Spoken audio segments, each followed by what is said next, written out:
చిన్నశంకరంపేట మండలం చందంపేట గ్రామంలో సర్పంచ్ నాయని ప్రవీణ్ కుమార్ ఆధ్వర్యంలో వీరభద్రుని ఆలయం వద్ద బుధవారం నాడు స్వచ్ఛ భారత్ కార్యక్రమం నిర్వహించారు. ఈ సందర్భంగా సర్పంచ్ మాట్లాడుతూ గ్రామంలోని ప్రతి ఆలయం పరిశుభ్రంగా ఉంచుతామని పాలకవర్గ సభ్యులు అన్నారు. రేపు సంక్రాంతి నాడు వీరభద్రుని ఆలయంలో అభిషేకం, అర్చన కార్యక్రమాలు నిర్వహిస్తామని, సాయంత్రం బండ్లు, చల్లటి పందిరి నిర్వహించడం జరుగుతుందని గ్రామ ప్రజలు ప్రతి ఒక్కరూ ఈ కార్యక్రమంలో హాజరు కావాలని నాయని ప్రవీణ్ కుమార్ కోరారు. ఈ కార్యక్రమంలో ఉప సర్పంచ్ నర్సింహులు, వార్డు సభ్యులు భూపాల్, రామకృష్ణ, స్వామి, గౌతమి, లావణ్య, మౌనిక, సర్పంచ్ నర్సింహులు, నరేష్, పంచాయతీ సిబ్బంది, కారోబార్, పెంటస్వామి తదితరులు పాల్గొన్నారు. సంక్రాంతి పండుగ పురస్కరించుకొని వీరహనుమాన్ల వద్ద వీరన కుచ్చకున్న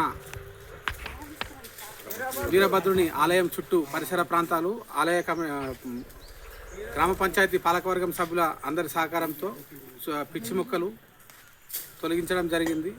చుట్టూ బండ్లు తిరగడానికి చదును చేయడం జరిగింది.